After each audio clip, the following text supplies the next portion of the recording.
Every evening the young fisherman went out upon the sea and threw his nets into the water.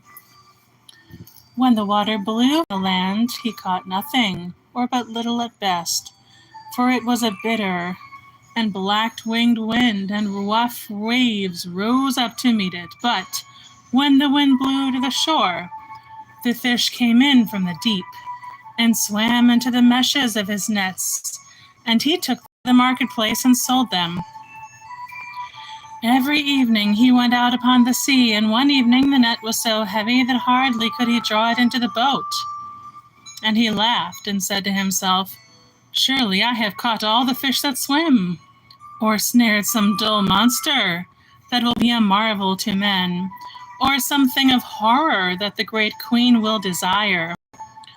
And putting forth all his strength, he tugged at the coarse ropes, till like lines of blue enamel round a vase of bronze, the long veins rose upon his arms. He tugged at the thin ropes, and nearer came the circle of flat corks, and the net rose at last to the top of the water, but no fish at all was in it, nor any monster or thing of horror, but only a little mermaid lying fast asleep. Her hair was as wet fleece of gold, and each separate hair as a thread of fine gold in a cup of glass. Her body was as white as ivory, and her tail was of silver and pearl. Silver and pearl was her tail, and the green weeds of the sea coiled round it. And like seashells were her ears, and her lips were like sea coral. The cold waves dashed over her cold breasts, and the salt glistened upon her eyelids. So beautiful was she, that when the young fisherman saw her, he was filled with wonder, and he put out his hand and drew the net close to him, and leaning over the side, he clasped her in his arms. And when he touched her, she gave a cry like a startled seagull, and woke, and looked at him in terror with her mauve amethyst eyes, and struggled that she might escape. But he held her tightly to him, and would not suffer her to depart. And when she saw that she could in no way escape from him, she began to weep, and said, "I pray thee let me go, for I am the only daughter of a king, and my father is aged and alone." But the young fisherman answered, "I will not let thee go, save thou makest me a promise, that whenever I call thee, thou wilt come and sing to me. For the fish delight to listen to the song of the sea folk, and so shall my nets be full." "Wilt thou in very truth let me go if I promise thee this?" cried the mermaid. "In very truth I will let thee go," said the young fisherman. So she made him the promise he desired, and sware it by the oath of the sea folk.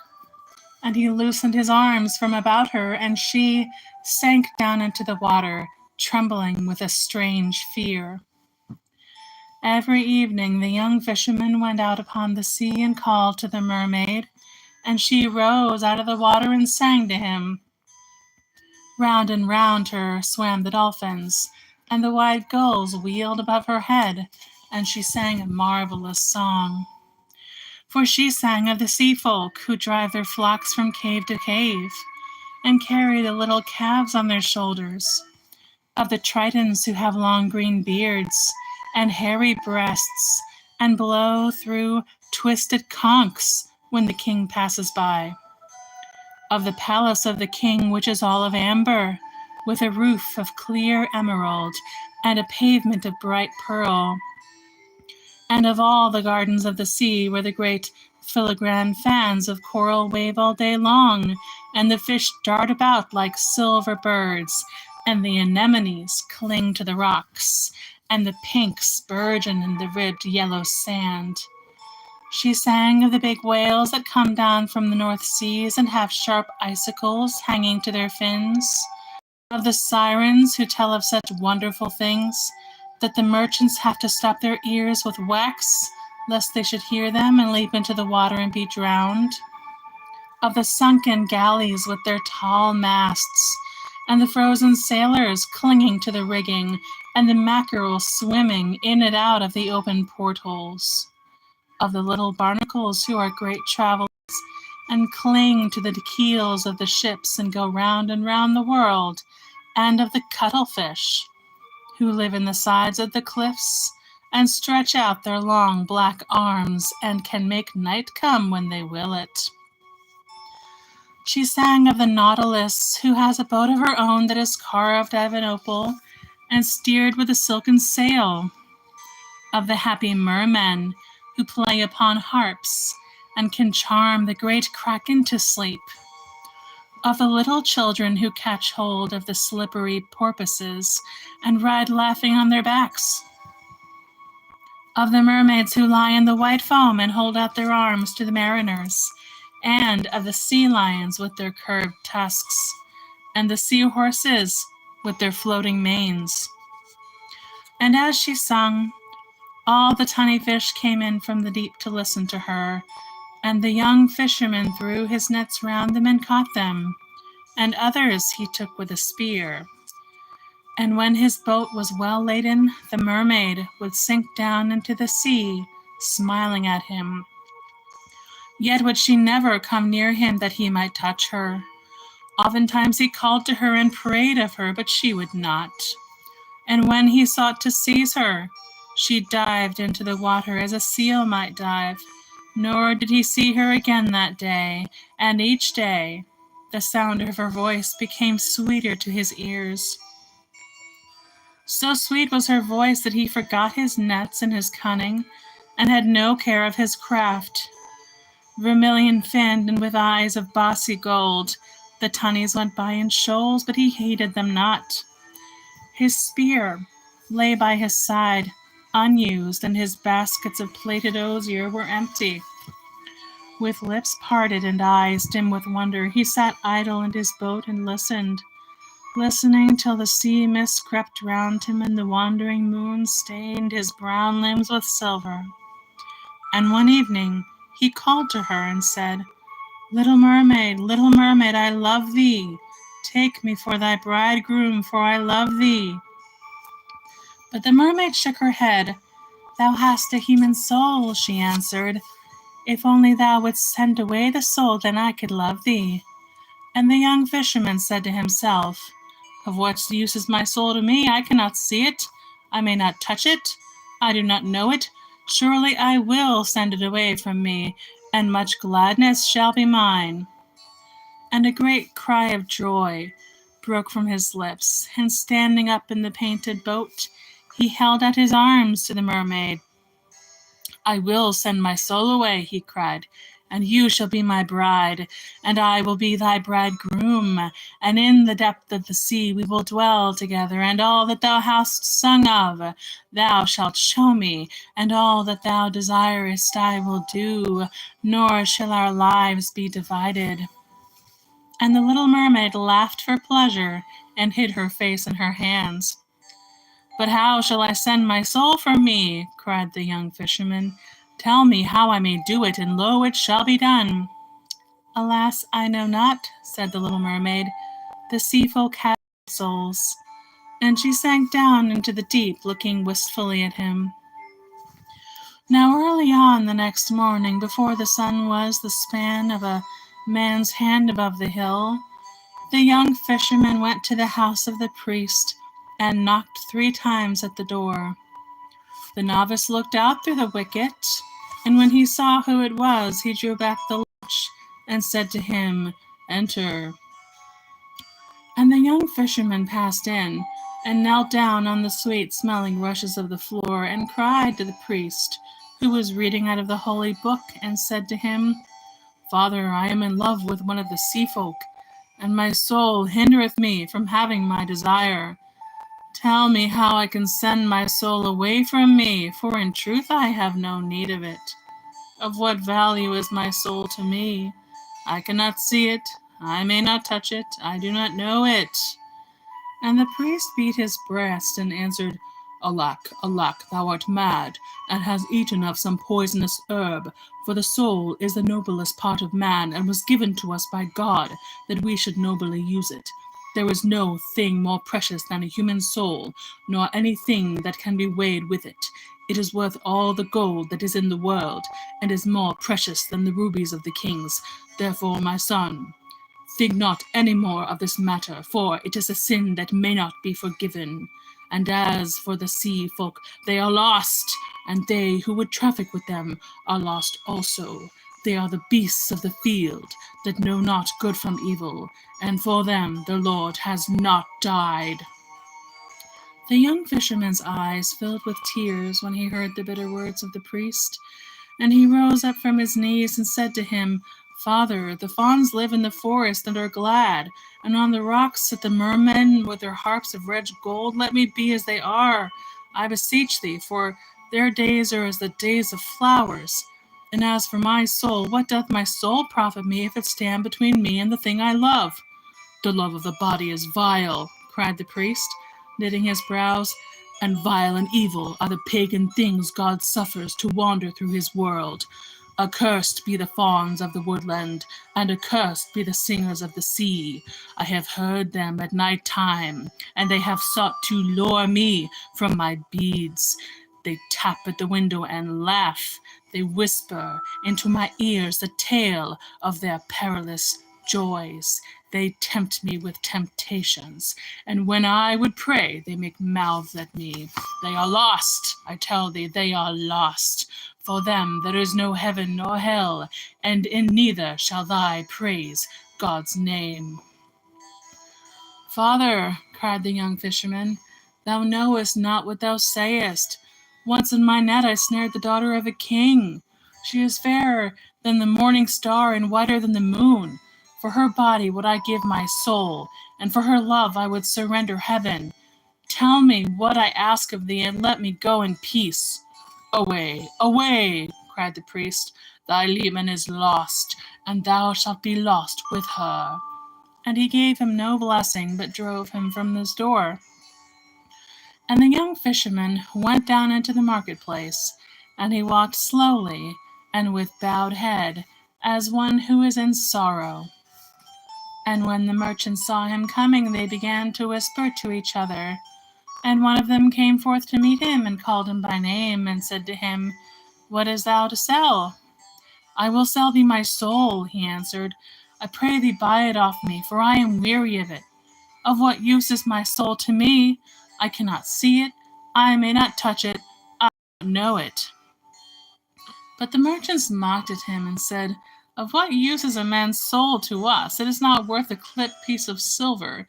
Sell us thy body for a slave, and we will clothe thee in sea purple, and put a ring upon thy finger, and make thee the minion of the great queen. But talk not of the soul, for to us it is not, nor has it any value for our service. And the fisherman said to himself, How strange a thing this is! The priest tells me that the soul is worth all the gold in the world, and the merchants say that it is not worth a clipped piece of silver.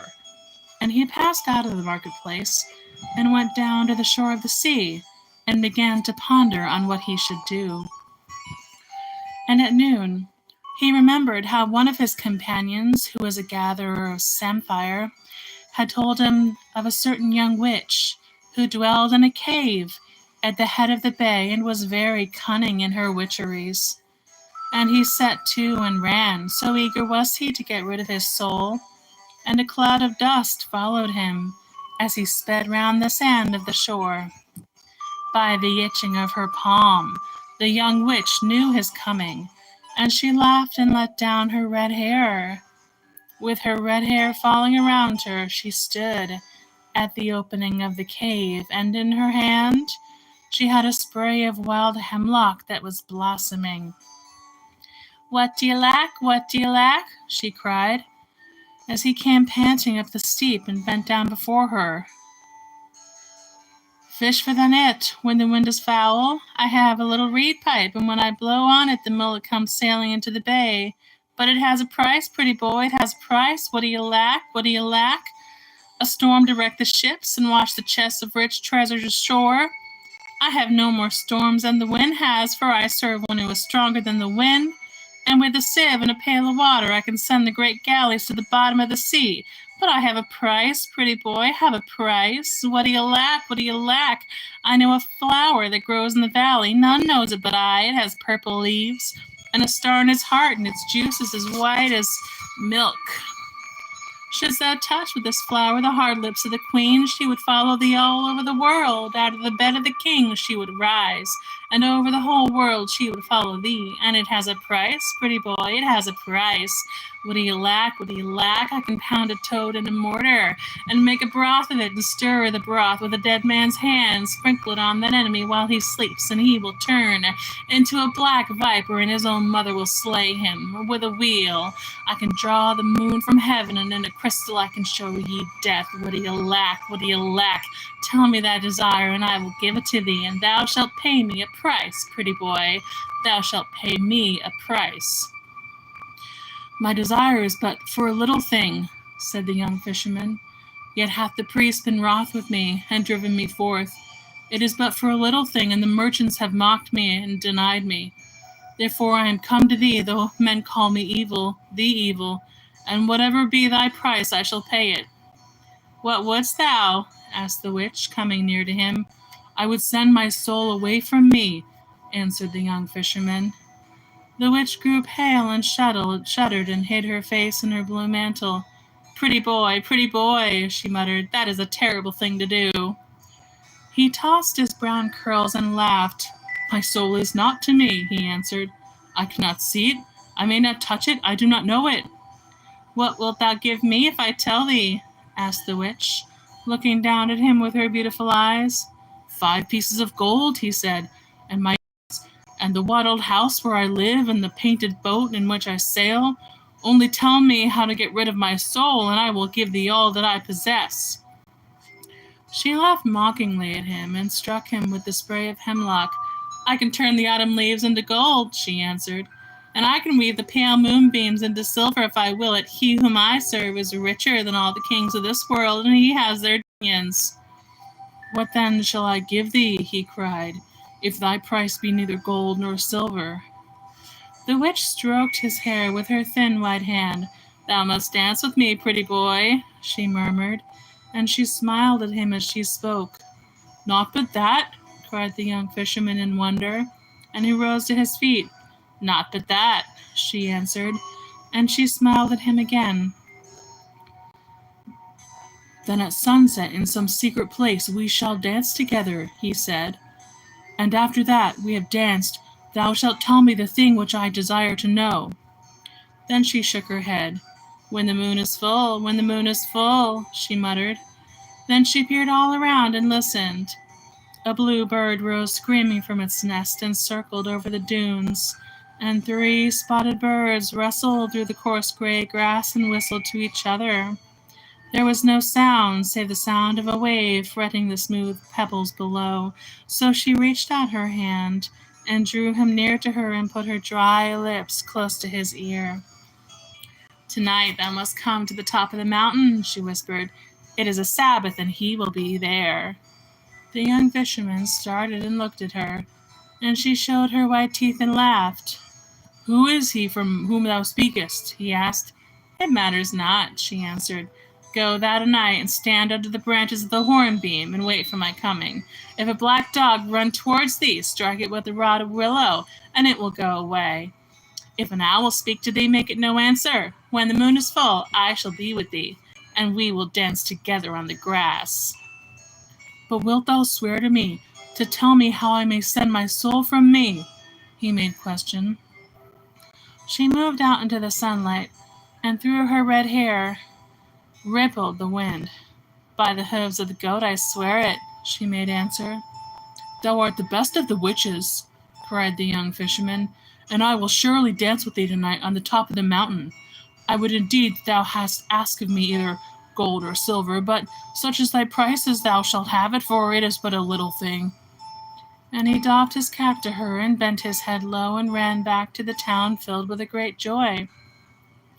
And the witch watched him as he went, and when he had passed from her sight, she entered her cave, and having taken a mirror from a box of carved cedar wood, she set it upon a frame and burned vervain on a lighted charcoal before it, and peered through the coils of the smoke, and after time she clenched her hands in anger. "He should have been mine," she answered. "I am as fair as she is." And that evening, when the moon had risen, the young fisherman climbed up to the top of the mountain and stood under the branches of the hornbeam. Like a targe of polished metal, the round sea lay at his feet, and the shadows of the fishing boats moved in the little bay. A great owl with yellow sulphurous eyes called to him by his name, but he made it no answer. A black dog ran towards him and snarled. He struck it with a rod of willow, and it went away whining. At midnight, the witches came flying through the air like bats. "Phew!" they cried as they lit upon the ground. "There is someone here we know not."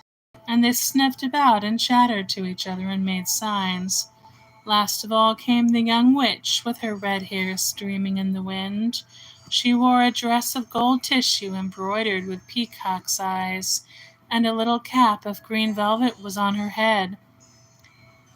"Where is he? Where is he?" shrieked the witches when they saw her, but she only laughed and ran to the hornbeam, and taking the fisherman by the hand she led him out into the moonlight and began to dance. Round and round they whirled, and the young witch jumped so high that he could see the scarlet heels of her shoes. Then, right across the dancers came the sound of the galloping of a horse, but no horse was to be seen, and he felt afraid. "Faster!" cried the witch, and she threw her arms about his neck, and her breath was hot upon his face. "Faster! Faster!" she cried, and the earth seemed to spin beneath his feet, and his brain grew troubled, and a great terror fell on him, as if some evil thing that was watching him, and at last he became aware that under the shadow of a rock there was a figure that had not been there before. It was a man dressed in a suit of black velvet, cut in the Spanish fashion. His face was strangely pale, but his lips were like a proud red flower. He seemed weary and was leaning back toying in a listless manner with the pommel of his dagger. On the grass beside him lay a plumed hat, and a pair of riding gloves gauntleted with gilt lace and sewn with seed pearls wrought into a curious device. A short cloak lined with sables hung from his shoulder, and his delicate white hands were gemmed with rings. Heavy eyelids drooped over his eyes.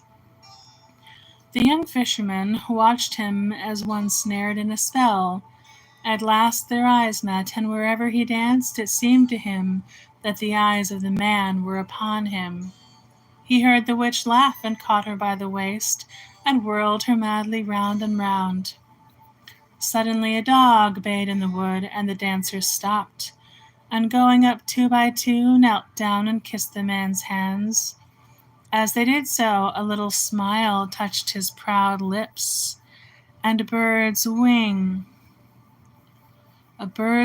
touches the water and makes it laugh, but there was disdain in it. He kept looking at the young fisherman. "Come, let us worship," whispered the witch, and she led him up, and a great desire to do so, as she besought him, seized on him, and he followed her. But when he came close, and without knowing why he did it, he made on his breast the sign of the cross and called upon the holy name. No sooner had he done so than the witches screamed like hawks and flew away, and the pallid face that had been watching him twitched with a spasm of pain. The man went over to a little wood and whistled. A jennet with silver trappings came running to meet him. As he leapt upon the saddle, he turned round and looked at the young fisherman sadly, and the witch with the red hair tried to fly away also, but the fisherman caught her by her wrists and held her fast. "Loose me," she cried, "and let me go, for thou hast named what should not be named, and showed the sign that may not be looked at." "Nay," he answered, "but I will not let thee go till thou hast told the secret." "What secret?" said the witch, wrestling with him like a wild cat and biting her foam-flecked lips. Thou knowest, he made answer. Her grass-green eyes grew dim with tears, and she said to the fisherman, Ask me anything but that. He laughed and held her all the more tightly, and when she saw that she could not free herself, she whispered to him, Surely I am as fair as the daughter of the sea, and as comely as those that dwell in the blue waters. And as she fawned on him and put her face close to his, but he thrust her back frowning and said to her, If thou keepest not the promise that thou madest to me, I will slay thee for a false witch. She grew gray as a blossom of the Judas tree and shuddered. Be it so, she muttered. It is thy soul and not mine. Do with it as thou wilt. And she took from her girdle a little knife that had a handle of a green viper's skin and gave it to him. What shall this serve me? He asked of her, wondering. She was silent for a few moments, and a look of terror came over her face. Then she brushed her hair back from her forehead, and smiling strangely, she said to him, What men call the shadow of the body is not the shadow of the body, but is the body of the soul. Stand on the seashore with thy back to the moon, and cut away from around thy feet thy shadow, which is thy soul's body, and bid thy soul to leave thee, and it will do so. The young fisherman trembled. Is this true? He murmured. It is true, and I would that I had not told thee of it, she cried, and she clung to his knees weeping. He put her from him and left her in the rank grass, and going to the edge of the mountains, he placed the knife in his belt and began to climb down.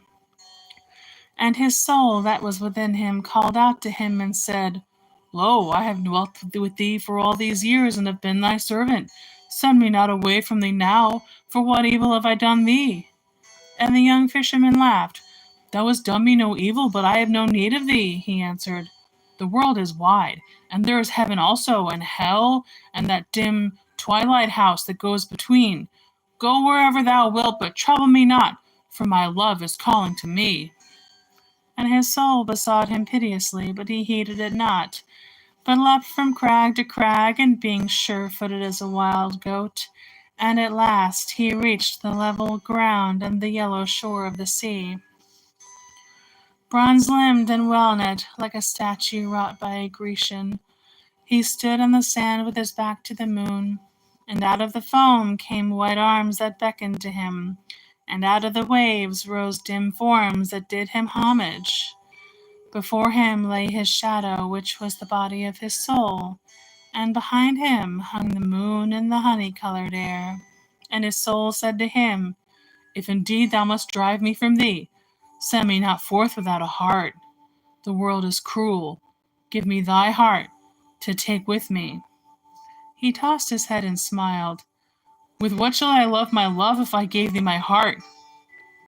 Nay, but be merciful, said his soul. Give me thy heart, for the world is very cruel, and I am afraid.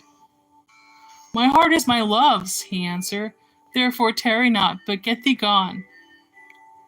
Should I not love also? Asked his soul. Get thee gone, for I have no need of thee, cried the young fisherman. And he took the little knife with its handle of green viper's skin and cut away his shadow from around his feet. And it rose up and stood before him and looked at him, and it was even as himself. He crept back and thrust the knife into his belt, and a feeling of awe came over him. Get thee gone, he murmured, and let me see thy face no more. Nay, but we must meet again, said the soul. His voice was low and flute-like, and its lips hardly moved while it spake. How shall we meet? Cried the young fisherman. Thou wilt not follow me into the depths of the sea. Once every year I will come to this place and call to thee, said the soul. It may be that thou wilt have need of me. What need should I have of thee? Cried the young fisherman. But be it as thou wilt. And he plunged into the water, and the Tritons blew their horns, and the little mermaid rose up to meet him, and put her arms around his neck and kissed him on the mouth. And the soul stood on the lonely beach and watched him. And when they had sunk down into the sea, it went weeping away over the marshes. And after a year was over, the soul came down to the shore of the sea and called to the young fisherman, and he rose out of the deep and said, "Why dost thou call me?" And the soul answered, "Come nearer that I may speak with thee, for I have seen marvelous things." So he came nearer and couched in the shallow water, and leaned his head upon his hand and listened. And the soul said to him, "When I left thee, I turned thy face to the east and journeyed. From the east cometh everything that is wise. 6 days I journeyed, and on the morning of the seventh day I came to a hill that is in the country of the Tartars. I sat down under the shade of the tamarisk tree to shelter myself from the sun. The land was dry and burnt up with the heat. The people went to and fro over the plain like flies crawling upon a disk of polished copper. When it was noon, a cloud of red dust rose up from the flat rim of the land. When the Tartars saw it, they strung their painted bows, and having leapt upon their little horses, they galloped to meet it. The women fled screaming to the wagons and hid themselves behind the felt curtains. At twilight the Tartars returned, but 5 of them were missing, and of those that came back not a few had been wounded. They harnessed their horses to the wagons and drove hastily away. 3 jackals came out of a cave and peered after them. Then they sniffed up the air with their nostrils and trotted off in the opposite direction. When the moon rose, I saw a campfire burning on the plain, and went towards it. A company of merchants were seated round it on carpets.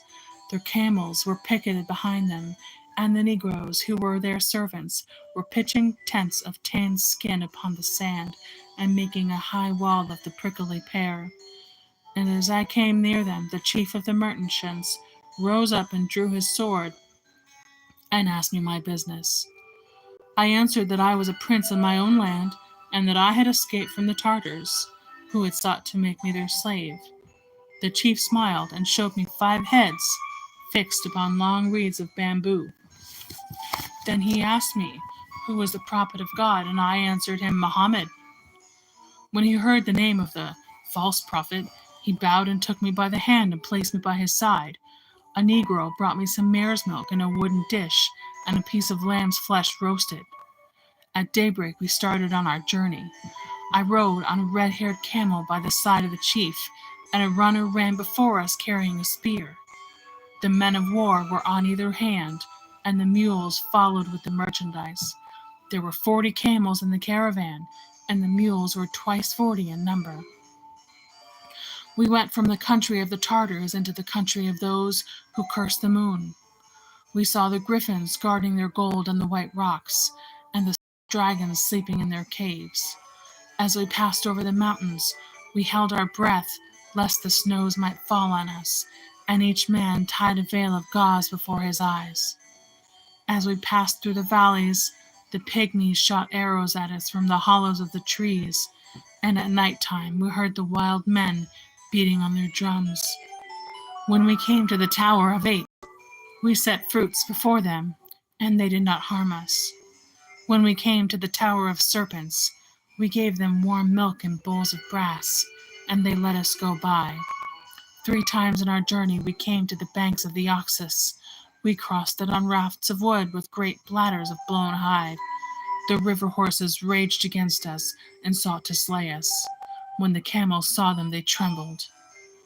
The kings of each city levied tolls on us, but would not suffer us to enter their gates. They threw us bread over the walls, little maize cakes baked in honey and cakes of fine flour filled with dates. For every 100 baskets, we gave them a bead of amber,